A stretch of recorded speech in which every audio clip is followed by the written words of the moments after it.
got a lot to talk about today, so get in here. This is Jack with Cosmic Road. I'll talk about UFOs and the paranormal. Please hit like and subscribe and let me know what you think in the comments below. Yeah, did you catch that awesome UFO that just flew by?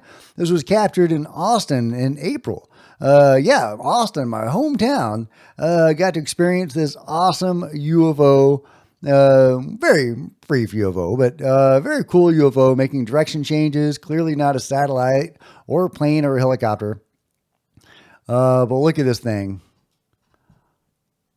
Pretty cool. Pretty cool. Going across the sky. Again, making direction changes. Just kind of fading in and fading out. Is that an orb? Is that a saucer? What are we looking at here? Let me know your theories about this very interesting object in the comments below. Meanwhile, they're pulling megaliths out of the harbor of Alexandria. They're finding the ruins of the fabled lighthouse, of the, not fabled, but the lost and sunken lighthouse of Alexandria. As Luke Cavern says, the size of the megaliths being pulled out of Alexandria's harbor, insane. I saw them lying under the water back in January. I can't believe they're being lifted out.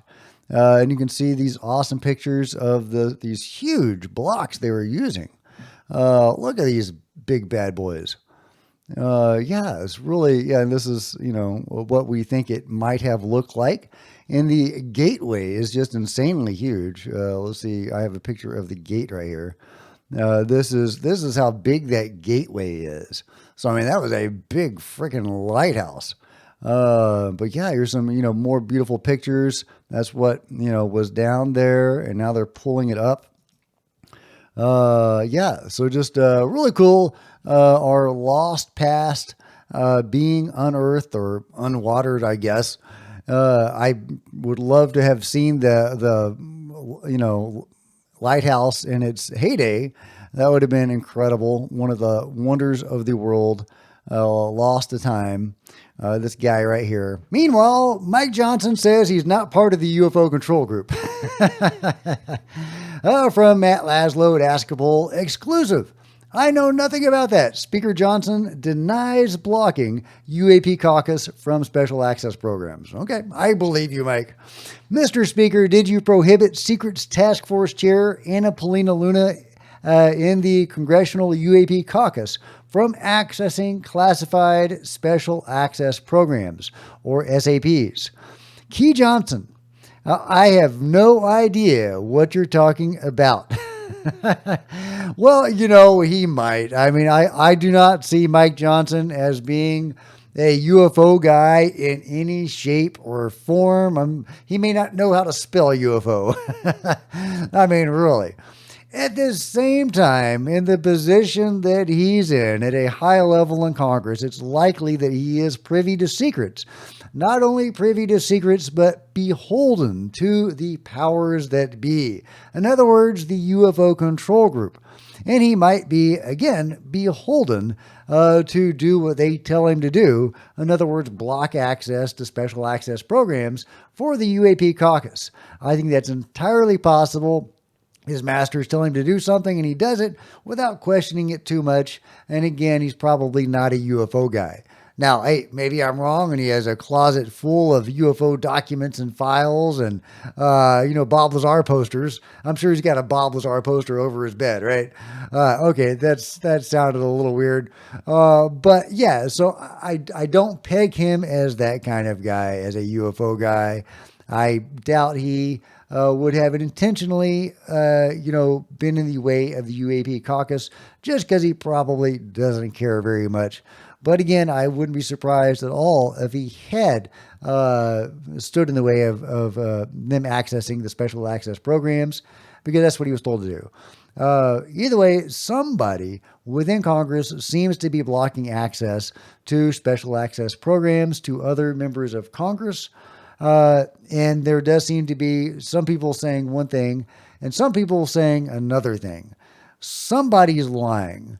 Possibly multiple groups are lying. We just don't know what is what. Unfortunately, it would be nice to have some trustworthy people speaking out. I tend to trust Tim Burchett. I would love for him to come out talking about this. But it is what it is. There is a veil of secrecy that is put in place called the UFO cover-up. And behind that veil of secrecy, we have very few insights into what is going on.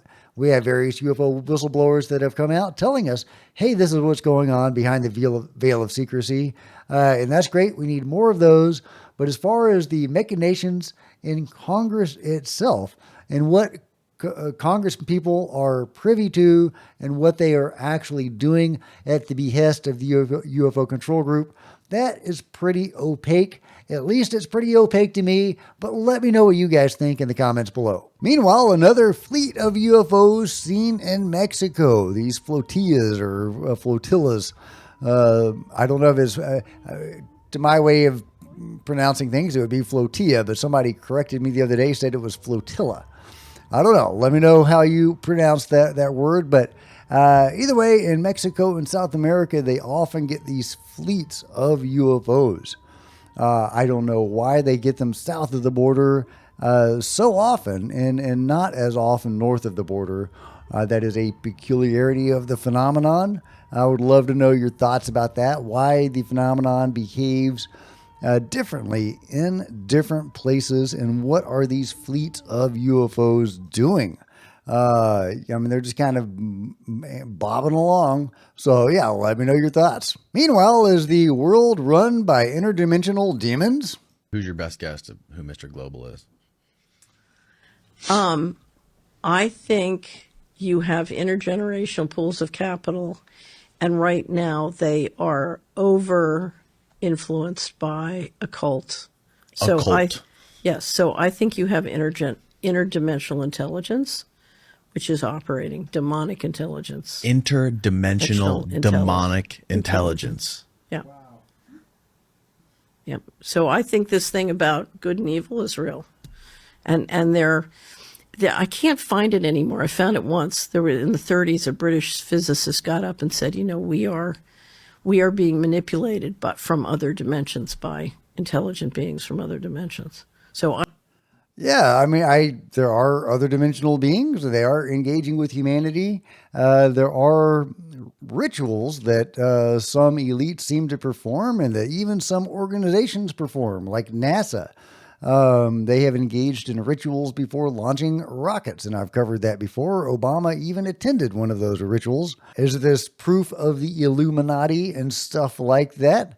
I have seen a lot of evidence to suggest that there are probably things like the Illuminati, if not specifically exactly the Illuminati, but there's definitely elites that are engaged with modalities of contact.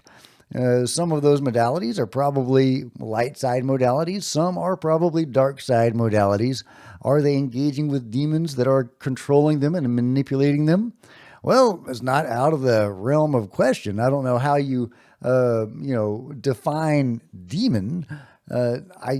In studying near-death experiences, you often come across angels, but those aren't, strictly speaking, necessarily Christian angels exactly. They correspond greatly to angels as Christians think of them, but they're not necessarily Christian angels. And Christians that have near-death experiences often will come out of those experiences less Christian, but more spiritual. Very interesting. So it would not surprise me at all if there was some analog to demon, some dark side entity that could indeed be interacting with certain elites. But again, there's the light and the dark. And if there are entities interacting with elites around the world that are dark, there are probably also entities interacting with elites around the world that are light. We can only hope. Meanwhile, this is an older clip from James Fox sharing this individual's testimony about Roswell. Specifically, in this clip, he says his life was threatened because of his information and his willingness at the time to share it. And right after that, a couple of guys came in dressed real nice, and they told us that if we said anything, they're going to find our bones over in the desert. That's exactly what he said. So that's why we never say anything then. Did you hear him say that to you, or? No, he said it right to me right in my face, right in my front room. I opened the door to see who they were, and that's why I think we would call them planchados, because of the fancy dress that they had. Yeah, and I think that's a really important thing to keep in mind, that the Men in Black, the UFO cover-up, existed at the time of Roswell. This was not their first rodeo. I don't know how long the UFO control group has been in operation, certainly since the end of World War II when they acquired the Mussolini UFO. But it wouldn't surprise me if it had been in existence since long before then, since perhaps the time that the Smithsonian was disappearing the giant remains, if not before. Yeah, and could that all be connected to the elites and the Illuminati-esque activity? Have they been hiding this stuff forever? Let me know what you think about that. But an interesting point to this post was Stephen Greenstreet was saying there are so many UFO people who claim they would be killed if they talk about UFOs. But they talk about UFOs anyways. And as Gord points out, he talked 50 years later. Stephen says, was he then killed? Yeah, and he's basically challenging the idea that anybody has been murdered to keep UFO secrecy. And people are chiming in with examples. For example, Carl Wolf. Many are familiar with Carl Wolf. And I've talked about him before. Ron Rummel, Air Force intelligence agent and publisher of the UFO magazine Alien Digest, which discussed theories of aliens using humans as a food source. He died in August 1993, ruled a suicide by gunshot. Suspicious circumstances. No blood was found on the gun barrel, and the suicide note was allegedly written by a left-hander while Rummel was right-handed. Yeah, that's a little suspicious, right? Ron Johnson, a ufologist with MUFON, a major U.S. UFO research organization. He collapsed and died during a MUFON meeting in Texas in June 1994, officially due to a stroke at age 43. Suspicious circumstances. Witnesses reported Johnson screaming in pain, with his face turning red and blood gushing from his nose, which some argued was inconsistent with a typical stroke. He had taken a sip from a soda can before collapsing, which was never found afterward. So, yeah, was he poisoned from that soda can? Very suspicious. John Mack, I've talked a lot about John Mack and his suspicious end. There are some, they say, that, it was simply a hit and run, and that may well be the case. There are others that say that a bunch of different John Macks were all murdered on the same day. I don't know if that story is true, but that would definitely be suspicious.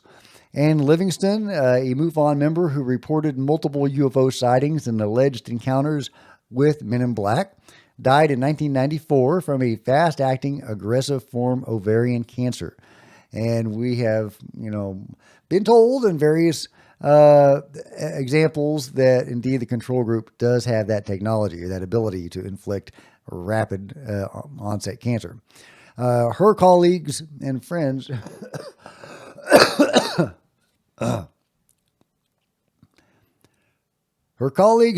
speculated that her cancer was provoked by Men in Black or advanced technology due to her UFO sightings, particularly after a mysterious silver-white flash illuminated her apartment in 1992.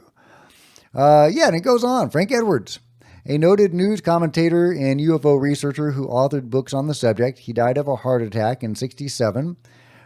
Suspicious circumstances. The timing of his death raised suspicions, as did the lack of detailed medical records. Some speculated it was too coincidental to be natural, and that's because he died coinciding with the 20th anniversary of the Kenneth Arnold UFO sighting and a UFO conference in New York. And it goes on. Yeah, James Forstall and various other examples of very suspicious deaths. People who have likely met their ends to preserve UFO secrecy. So, Stephen Greenstreet, I think that's question answered. Okay, that took a turn for the dark. Let's lighten up with a baby raccoon snuggling with the Hulk. Let me know what you think about this amazing raccoon and everything else covered today in the comments below. Like and subscribe, hit the bell to be notified of future videos. You don't want to miss a thing.